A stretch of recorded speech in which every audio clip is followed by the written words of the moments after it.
Hi, good morning. It's Mark Owen from Moose, Marketing and PR, the editor of Punchline magazine, and welcome to Punchline Talks, the business breakfast briefers, where each week I invite a panel of experts to review the morning newspapers, find out what's going on in their own individual business and their own individual business sectors, and finally what's caught their eye in this week's Punchline. Please, if you like the show, please like, share and subscribe. And let me introduce you to the fantastic panel we have. We've got Paul Soden, owner of bars and restaurants, including the Fountain Inn and Cafe Rene from the Rene Group. We got Dr. Polly Pick, Director of Business Engagement and Partnership of the University of Gloucestershire. We've got Tim Atkins, Managing Director for Place and Growth at Cheltenham Borough Council, and he's the chap that is actually leading the Golden Valley development and lots of other things. And finally, we've got David Oldfield, Managing Director and owner of Blue Sky Signs. Thank you ever so much for joining us today. David, let's start with you. But first, I've got to review the papers. So we'll start off with the Citizen newspaper. 100 million plan for revamp of roads, says the Citizen newspaper. The Western Daily Press, city murder, 3 more teenagers charged. The Times, here we go to the serious papers. Andrew humiliated as Queen strips his title. There is a theme for all the nationals today. You can gather what it's going to be. The Guardian, Queen strips Andrew of military roles. The Daily Telegraph, Queen freezes out Andrew. The Daily Mail, driven out. Great heading as he's driven out. Funny that. The Daily Express, Queen casts Andrew adrift for the sake of the monarchy. The Sun, I love the Sun. This is a good one. Thrown out, says the Sun. The Daily Mirror, obviously, they're still on about Boris Johnson, and it seems like who would have thought that Boris would be saved by Prince Andrew? But number 10 parties on the eve of Prince Philip's funeral. They reckon there are more parties. And finally, not least, my favourite paper at the moment is the Daily Star. They really know how to write a good heading. It is the narcissist formerly known as Prince. Moving on. David, let's start with you, sir. What have you picked out from the papers today? Well, actually, I mean, there's no avoiding the Prince Andrew story, and there's obviously no avoiding Boris and his, it sounds like probably multiple parties really that were going on in number 10. But what I'd like to talk about is the MI5 sort of expose of the so-say Chinese agent funding, I think it's MP Barry Gardner, who's a Labour MP. And strangely, it turned out that he was also employing her son. But it surprised me reading it, the fact that it actually got to the stages of actually being out in the open and in the press. You would have thought that MI5 would have done this very discreetly, and it would all have happened, you know, and been brushed under the carpet and disappeared. But I was actually pleasantly surprised, I would say, the fact that it's open and there for us all to see, and it shows that in some ways the press is doing their job correctly and holding people accountable right on the very front end of things. So yeah, I thought it was quite an interesting story. The fact that there's been funding going on. I mean, there's always funding going on behind the lines, but the way that this had clearly been kind of hidden and intentionally hidden with the routes that the payments were going through made it quite an interesting story, I thought, and a bit of an eye-opener for anybody else in politics, really. I think it's probably the first of many stories to start being exposed. I think it's a really fascinating story, you're right, and a lot of the heavy papers cover it in some depth. Yeah. David, is there another one you have for us as well? The only other thing that I'd moved on to was actually from Punchline. That's the only other one I had. Okay, do you want to tell us that then, mate? Well, we've got you a couple of minutes left. Yeah, absolutely. Yeah, so this is a story that was in Punchline about the robotics firm in Gloucester. I know it's hard to believe, isn't it? Robotics firm in Gloucester, it's fantastic. Company called CKF Systems, and they've been working with, or done a deal with, a company called Intralocks in regards to conveyor belt and conveyor belt equipment. They've got 2,000 employees worldwide. And CKF has been working with them and done a deal with them, which basically gives them a license over in the US.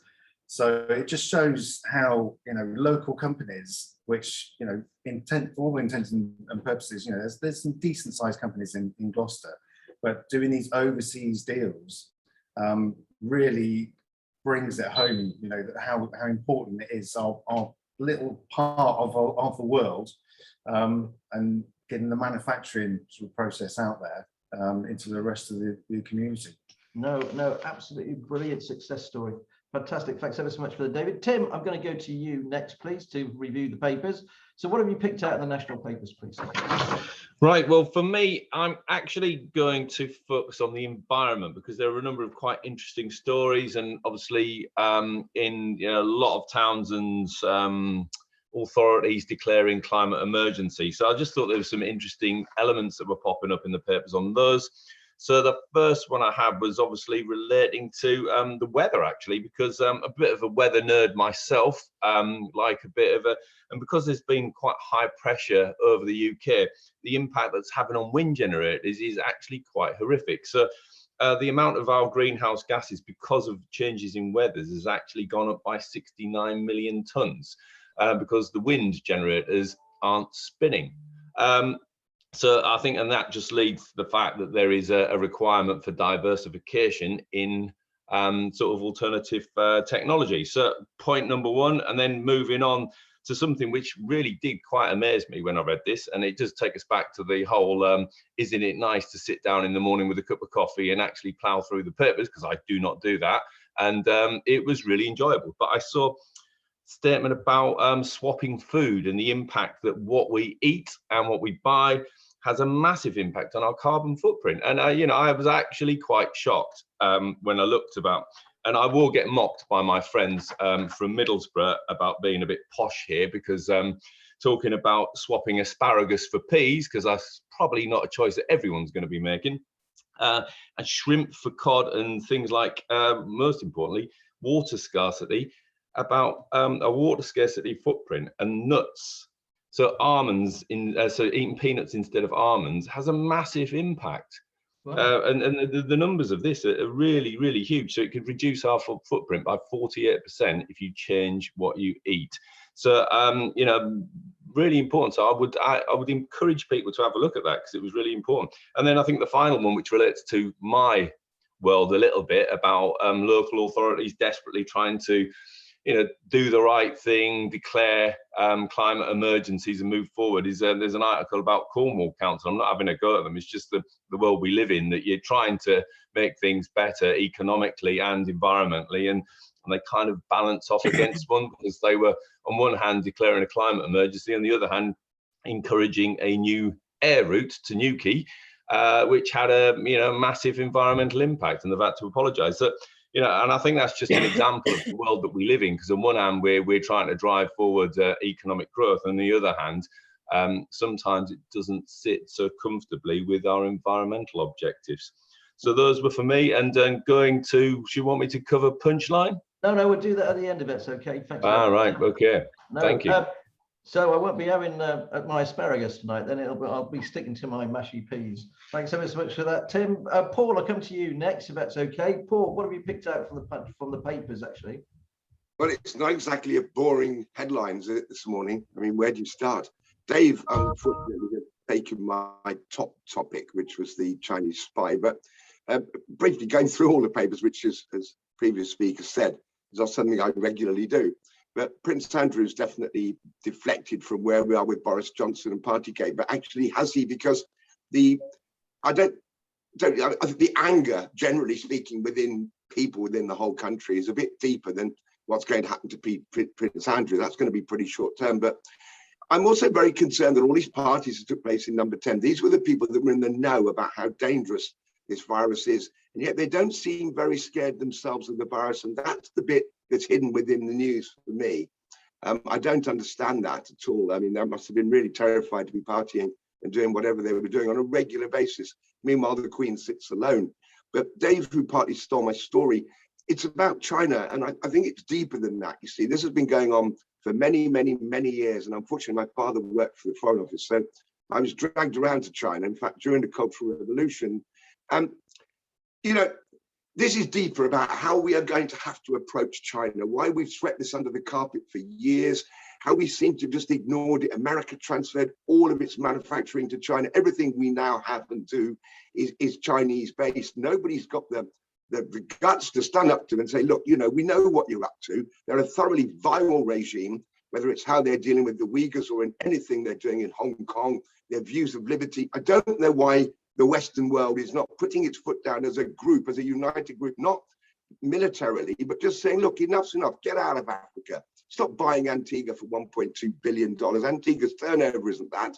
But this is all going nuts. The Chinese are buying the world and they're destroying the environment, which the previous speaker was talking about, but really they're digging up the world faster than you can think of. And this really concerns me, how deep this goes within our society, how deep that it is within politics and government, that they will not address the Chinese situation. And the silencing of it all is just beyond belief. If you then take that another minute a bit further into why no one's really been interested in, this came out of Wuhan. The development research between Fauci and what went on in Wuhan needs bringing out the Chinese virus, as Trump called it. I'm not a Trump supporter, but the Chinese virus is why we've all been so crippled, locked down, mashed up and all the rest of it. Why don't we just say it as it is? Because we don't want to upset China. We're economically completely and utterly controlled by them. And the fact is, we need an open discussion in this country now about how we go forward and work with China, but we can't carry on the way we are. Their tentacles are way deeper than this one lady. No, thanks ever so much, Paul. I actually think there's a lack of national leadership is the big problem. There is no, to my mind, no one political leader around the world at the moment who can bring everybody else with them. That's the biggest problem. And you are right, America has given all their power over to Chinese. We manufacture everything in Chinese. Hence why we can't make anything without them. You know, why we couldn't get the deliveries. Thanks ever so much for your viewpoint there, Paul. We're going to go over to Polly. Thanks for joining us today, Polly. What have you picked out from the papers, please? So the other chaps have said more or less the same thing. I think very hard to avoid Andrew and the parties. I would agree that the Prince Andrew story, I think, is interesting, but I do think the office parties issues in Downing Street are promoting real genuine anger and fury, I think, amongst anybody you talk to. We've cancelled events, worthwhile events that actually bring businesses together. We've had to cancel those and put things on the back burner and delay activity because of restrictions and also because of good sense. We cancelled our office Christmas party, which, we're only a small team, but it had a bit of a knock-on effect to our local hostelry that we would have gone to. And yet other institutions, at the top of the food chain are still carrying on. I think they lost a lot of respect with the whole Barnard Castle thing, but I think this is, to a certain extent, it's kind of on brand for the current administration, really. And I think that's probably why nobody's addressing more serious issues, because they're in it for more short-term gain, and they're not really taking the situation as seriously as they should do, and I think that's an indication of it. So that's me off my soapbox about that, because I just think it's. But Polly, I think if you don't mind me saying, I think you're right. There's sorry, my phone's just going off in my pocket, just typical. There's real anger out there. I don't know if you know, but my mother died of COVID on Christmas Eve. We went to her funeral. There were only 12 people there. My daughter, she travelled up from London in a taxi. We couldn't really hug her, and I had to ask all the congregation not to mix beforehand, not to hug each other. They were all very elderly. We literally drove back. It was in Norwich. It was a long way away, and we couldn't even hug our daughter. It was a terrible time, as you can imagine. That's exactly the same. Within my team at work, we had several people who lost family over that exact period, and couldn't deal with their relatives in anything like a humane way at all, and to just see it being treated so casually is really infuriating. The issue, I think, is, Mark, really, is it serious enough to make him resign? And unfortunately, it's a bit like Ryanair charging you to go to the toilets. It's awful, it's terrible, it's indefensible, but it's absolutely on brand for the current administration. So will it make anything change? Probably not. Sorry, that's me off my soapbox. I think that's part of the not frustration. sorry, David. Sorry, I think that's part of the frustration that a lot of people find, that the fact that it all went on. Clearly what they did was incredibly wrong, but there seems to be this sort of flippant, remark, oh yeah, I'll say sorry in Parliament, and then that's it, expecting it all to just disappear. Even the previous party, where they had video recordings practicing the next day what they would say to the press, the whole thing, it stinks, doesn't it, really?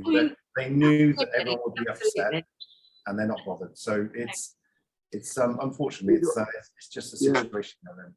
But doesn't it beg the question that I asked, how scared were they of this virus? They're the ones in the know with all the scientific advisors that they meet with every day, and yet they're not the slightest bit scared. They're all coming and going while people cannot visit relatives or go to funerals. I don't understand why they felt so safe. What did they know that we don't know? Well, I don't know about that, Paul, but that's a different thing entirely. But I think the other thing about number 10 Downing Street, where all these people have to work, and they have done an amazing job. You have to remember they're under so much pressure and scrutiny. The trouble is, you are right, Polly, the nature of the brand and the nature of the guy that leads the leadership itself is a fly-by-night, seat-of-your-pants kind of guy. That's who majority of people voted for. They voted for, somebody who was a bit anti-politics. Yeah, but I think it should have limitations, and it doesn't seem to at the moment, which is the thing I find quite disappointing, I think. So on that, I mean, they're linking back to today's news. There is a picture in one of the papers that I saw, which is the Queen sitting, alone, while she mourns, the death of her husband. Mark, like you, my dad died in 220. At the time that the first batch of these things were going on, and it's a hard time, isn't it? And we went along, had a distance thing with only a few people there, went back to my mum's garden with 5 of us, standing apart, wanting to hug each other but not doing it. And then you then see the leaders of the people who are running the country having a total different rule book, and it's just not going into but it's just that you guys are running the country. You kind of need to set an example, and that's the bit that take the emotion out of it. That's the bit that really kind of sort of gets you. There'll bound to be a couple of little bits and bods, and everyone's made a couple of mistakes, absolutely, and everyone needs to let their hair down. But this just isn't one incident, is it? And it's the moral leadership that's lacking, isn't it? That's the biggest problem here. And then trying to lie out of it. I think that's the biggest thing. We all know that when we've done a mistake. It's like Mark. It's not all politicians lie. Whether they mean to or not, they all kind of do. But it's using lying as a communication strategy that I find really difficult to swallow. Anyway, that wasn't really my story. My point was you can't avoid it. What I was going to talk about was we'd spent a lot of time last year talking about people not using offices and not going back to offices again. And the thing that really caught my eye, which I think is quite a positive story actually, was Google investing £730 million in new office space and redevelopment of office space to actually specifically design it for the times when we do come back into the office. So developing spaces with hybrid meeting capacity, so you can have some people on screen and some in person, which is always the hardest bit. Some outside meeting spaces if we're, if the virus resurges again. And I think that's probably the way forward. I think, you know, I don't think us all sat in our little hutches is particularly healthy or productive long term. My dogs are usually in here with me. I quite enjoy working from home, but you do need to see people, and you need to mix, and you need to be able to bring people together. And so designing workspaces that really reflect that is a nice way forward. So that was, before I got on my soapbox, that was what I was going to talk about. But it's a very, to be honest with you, I saw that story. It's a very, very positive story. I think it's £700 million they were investing in UK, and that's the most important thing to me. Any company that invests back into the UK. Okay, we're going to quickly run through each other business sectors. David, let's talk about your business. You set up in the pandemic 2 years ago, Blue Sky Signs. How's it going? What's the sort of next big thing for you guys? Well, yeah, I mean, we for whatever reason, we've been going from strength to strength. You know, we started busy, we've just stayed busy throughout. So touch wood, that carries on. But yeah, I think partly, you know, our sector has been gradually changing. Obviously, during the lockdown, there's a lot of purse strings being tightened. A lot of people were using alternative methods of advertising, so the print side of our business started to reduce. That said, the signage actually started to increase because I think people were trying to have reasons to pull people back into town and into their factories and things like that. So that side of our business kind of rocketed really, including all the general signage that went out and about, you know, floor graphics and things like that, and the sneeze and cough guards and sneeze screens and things like that. So we diversified throughout. Now things are starting to get a little bit more back to normal. But there are lots of businesses that have done very well for whatever reason locally, and they seem to be growing massively. And just following on from what Polly was saying about people working from home, there's other large businesses that have decided that people can actually carry on working from home, and they've downscaled their offices, which again, from our own point of view, has been very good because they're moving to a smaller office, need new signage, etc. So it's a very changing world at the moment, a very changing world, and especially in our sector. You know, there's lots more investment going into office structure, in the fact of making it a nice office environment to work within. So we're doing lots of wall graphics and things like that at the moment to just change the environment from being a bland kind of beige wall scenario, which they used to be. So it's I think there's a lot of people seeing the benefits of creating a better environment for everybody's mental health, you know, and I think they're recognizing the benefits that people have had at home, and they're trying to bring that a little bit into the office. So we are seeing lots of changes out there at the moment, and we're just kind of flowing with it as we go. Oh, that goes with say of a successful business. Got to go with the flow and adapt, isn't it? Absolutely. Really? No, congratulations, Dave. I know we've worked together over the years as well, and you've always done a great job for us. So thanks ever so much. Thank you. Tim, let's go to you. The Golden Valley development. It's you're the man that's leading it. Where are we at the moment?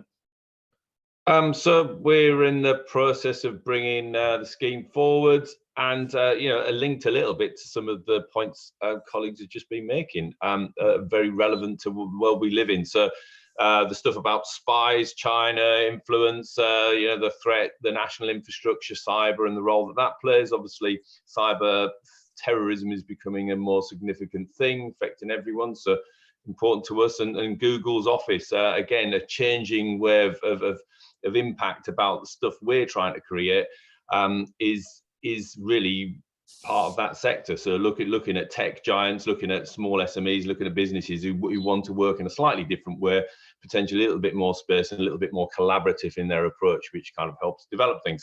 So Golden Valley sort of brings a lot of that together. In December 15, on the 15th of December, the National Cyber Security, or the National Cyber Strategy was launched, and Cheltenham, Gloucestershire playing a leading role in that, really heavily identified as driving forward the cyber security and innovation part of the national mission. And this is all about making the UK the safest place and best place to do online business. and make us a global leader in that, because as you know, the threat is so significant. We need to be there. So it's great Gloucestershire playing a leading role in that, identified in that strategy, and now we're really working with partners to work out how that first part of the development can be brought forward, and as timely as possible, because we're now part of something which is nationally recognised. Now, the junction by the GCHQ and the roadworks, is that progressing okay? Because we've all sat in the large traffic jams there. Can you just explain to people the importance of that actual road network and why it's so important to get done as quickly as possible? Yeah, so there's a number of things going on there. It's obviously, traditionally, everyone will know, go back as many years as you like. It's always been a bit of a pressure point coming into the Golden Valley Link Road there with the A40 and where it meets the big roundabout. So we've got 22 million pounds from government to improve that access and make the traffic flow. But the vast majority of the works there are about dealing with capacity issues, which have been historical. So that will hopefully solve that, and that will enable us to get the first tranche of development aware, which would be this innovation centre. So there's a national pledge now to transform the innovation centre at Cheltenham and create a national innovation centre of global significance. So that's what we're going to be bringing forward as the first part of the development. And unfortunately, to do anything which impacts the major routes, you're always going to get some disruption. I don't think they're going to be massive differences when you drive down there, but it's about creating another lane, cycling facility, so the whole junction can work in a much more effective way. And that will obviously, as I say, enable us to drive forward with that first part of the scheme. Linked to that is obviously the consultation that's going on at Junction 10, which is also in Punchline. And just reminding people to try and get involved in that, because that's again quite a big impact, turning Junction 10 into a four-ways junction, which should help improve that capacity. I think that Junction 10 is so fundamentally important for the whole county. It really is. Well, the whole scheme that you're driving forward there, Tim, and obviously thanks ever so much. We worked together on the last issue of Punchline for the Cyber Central publication that we put together. So yeah, really well received for that. So congratulations on what you're doing, and please keep Punchline informed. I'm going to go over to Paul now. Paul, woo, mate, obviously you running all the pubs and restaurants before Christmas. What's it been like? Well, first of all, it's good to hear other people talking about positive things that are happening, and I understand that all businesses are different. Some have done very well out of the pandemic, and fair play to them. I wish I was in one of those businesses, but I'm a bit sick of sort of droning on like Monty Python's sketch about the sort of woes and everything of the trade. So I'm a positive person. I try to look forward. But no, the golden month, as we call it in the trade, was certainly for myself, a lot of other food operators killed. Talk about devastation in the case of Cafe Rene, with 35% down on where we were in 2019, which wasn't our best year. So the golden month where you put all your money on one side for January, February has been completely killed, and it was done by fear and stealth. And going back to number 10, I'm more angry, but I'm sick of moaning and droning on about it. I think what I'd like now, tying all the stories in together, is that we've had sort of 2 years of fear and changing rules, and it's created this kind of free floating anxiety. I feel it. I'm not going to use sort of military medical terms, and I actually feel anxiety. I don't know what to do, which way it's all going to go. It's like a mass hypnosis going on out there. We need the uncertainty to end. We need leadership. We need to realize that mental health is being affected, not just within people's businesses struggling, but the general population. So we need a direction. We need hope. We need to be told that we've got to learn to live with this virus, in my opinion, whatever the cost of that may be in another direction, with the collateral damage costs, what's been going on, not just in my industry, but other industries, has got to stop, and we need clear leadership. Now, it must be, we talked about mental health. You and I have talked a lot during the pandemic, and the stress and strain of keeping your business going is horrendous, isn't it? Because you worry about staff, you worry about the loved ones, you worry about your customers. How have you dealt with that? Do you know, I think it was only yesterday I actually sat down and I was sort of talking to a friend the night before. He said that you need to sometimes stop and sort of realize what you've done and where you are, where I haven't done that. And so I don't know really. I think it's just you just keep going. It's kind of a bulldog spirit. I don't know where it comes from. When I sat down yesterday, I did think it was the chopping and the changing of the rules and the pork pie. It's just been the endless 1 a.m. You can't dance unless you've got a COVID passport and the lateral staff going off early. Even though New Year's Eve, I lost 2 staff that week. You can't just, well, I'm sure other people have had the same problems and those on the program today, but you can't plan anything. And as soon as you have to plan anything, like we set up the whole plan for the year for the pubs, I can't be sure that's going to happen. We need some real clear clarity. What I or we have been through is just intolerable. Yeah, no, without a shadow of a doubt. And number 10 on top, having, whatever even if it's 10, I don't really care. It's leadership is what we need. Okay, thanks ever so much for that, Paul. And hopefully I'll be down there very shortly for having a pint in Cafe Rene, one of my favourite pubs in Gloucestershire. Polly, the university, you're in charge of apprenticeships or business development. How's it been for you? I'd say we're doing okay. We all of our biggest clients are public sector clients, so the NHS. We do a lot of training in health and social care for the NHS and for local councils and so on. And obviously they've had a real big demand for more staff and for staff training, for upskilling people. The pandemic, at the start, we had a number of people that took a break from their studies because they had to do, make all the changes and pivot to change the processes that they were working with. But the majority of them have come back, and similarly, we've had a number of quite a large number of people start on new programs this year. So from a business point of view, it's going quite well. Fortunately, we don't have the same pressures that they do in the hospitality industry, but we still have students coming back to campus. Are they coming back? Are they being taught online? Are they being taught face to face? And from our point of view as a university, it's really important that they get that face to face contact time. Many of our subject areas are very practical subjects, very technical subjects, and they need that one-to-one face-to-face classroom time, and the mental health aspect of it as well, of being able to study with people and to really interact with their tutors properly.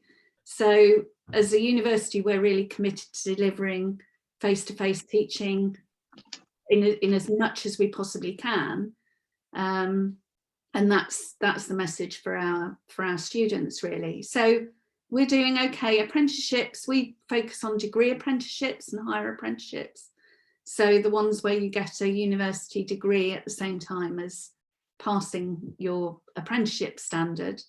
And it's going very well. And I think we're having a real impact on the productivity in the county. We had a graduation ceremony in November, and it was really great to see a number of mature learners, not just sort of bringing their parents, but bringing their children as well to a graduation ceremony. I think that's a real strength of what we're doing. So it's very rewarding, and we're growing significantly. We'll have just under 800 learners by the end of this year on apprenticeship programs, and those are all at higher level, at university level.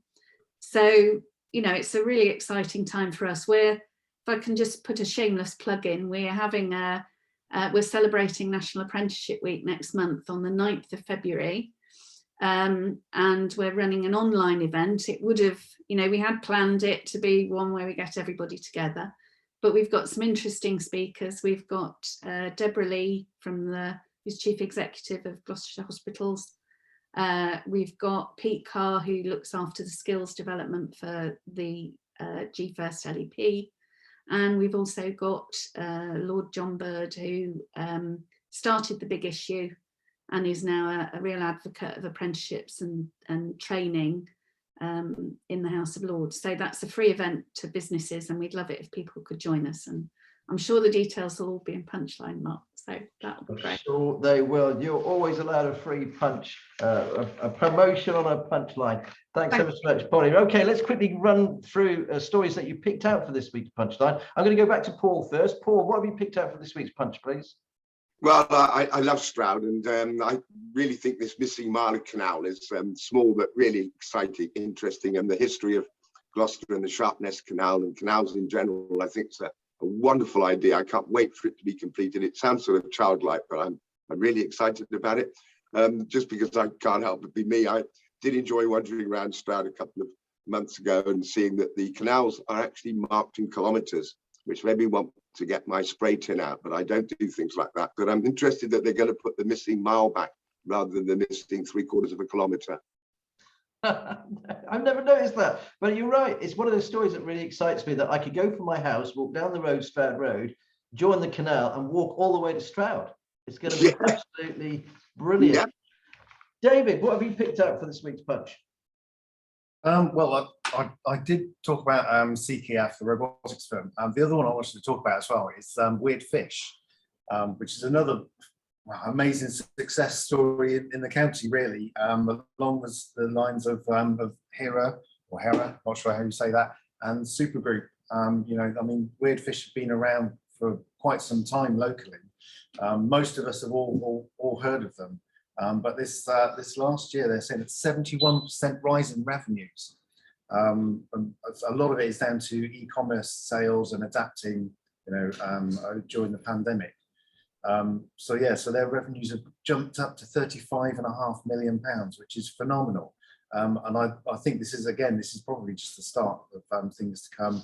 I have no doubt that they're going to continue growing at that kind of rate. But isn't it amazing in our county that we seem to have, especially when all the retail companies have really been struggling, that we've got companies like this that are adapting and continuing to grow at, you know, a phenomenal rate. No, I think it's fantastic. I'll tell you what, people don't realise either. The Raging Bull, you know, Raging Bull, Phil Vickery's clothing brand, he got it in concessions in Australia. Absolutely doing fantastic before the pandemic. That's a fantastic brand. It really is. Yeah, absolutely. Yeah. Tim, what have you picked out in this week's Punchline, please? Yeah, so one for me is the coverage about the Minster Exchange. So there are people in the centre of Cheltenham. We've got a modular, sort of very modern style modular build right adjacent to Cheltenham's oldest building, the church there, the Minster. And this is a really exciting project. It's going to have a bit of controversy, which I think is really positive because it's drawing attention to it, and that's, you know, part of the process. Old car park there that wasn't very well utilised, replacing people, commerce, and business with instead of cars, right in the centre of the town. It's a slightly troubled area in terms of social issues, and it could be absolutely fantastic in there. So it got just short of 20,000 square foot.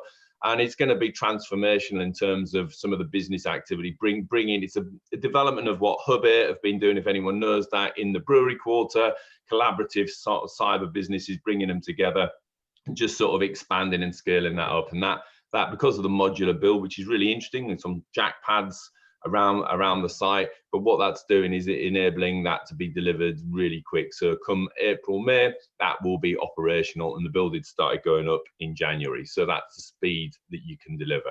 So great success story. It will, you know, a bit of controversy about the juxtaposition of modern architecture and modular build versus the Minster. But hopefully, you know, when it's finished, you know, you don't judge a development when it's halfway through its build, hopefully. So there you go. You could always say I teed that one up for you, couldn't you, as we ran that story yesterday, mate? Anyway, thanks ever so much. Polly, what have you picked out for this week's Punchline? So on Punchline on Tuesday ran a story about the headline was that Stroud was Britain's least wasteful town, which I thought was brilliant and very on brand for Stroud as well. But you know, I think it shows the strength of what real sort of cultural change can do, you know, and I think often people can be quite defeatist about climate change and issues like that. But when you see a whole town, a whole community sort of changing the way they do things. I think that gives us real hope. So that was my story of the week. Congratulations to Stroud. No, you are right. Stroud is in the news as one of the best places to live in the UK. The stories I picked out this week was the breaking story about yesterday about Reverend Dean of Gloucester, Stephen Lake, becoming the Bishop of St. Salisbury. Congratulations to him. Also, the one that really caught my eye was congratulations to Hazelwoods. We talk about success stories. £1 billion in transactions, the biggest in their 100-year history during a global pandemic. Who would have thought it? Weird fish, you're right. That was top of the list. But the other one that really struck me were plans for the 10,000 houses are on track with Ashchurch. So they've got the planning permission to build the bridge over that will link all those houses. Whether you like 10,000 houses on the outskirts of Tewkesbury, whether you agree with it or not, at the end of the day, it's all going in the right direction for that massive development. Anyway, thanks ever so much for joining Punchline Talks. Thanks ever so much for my fantastic panel. If you like the show, please like, share, and subscribe, and we'll see you again next week. Thank you. Bye.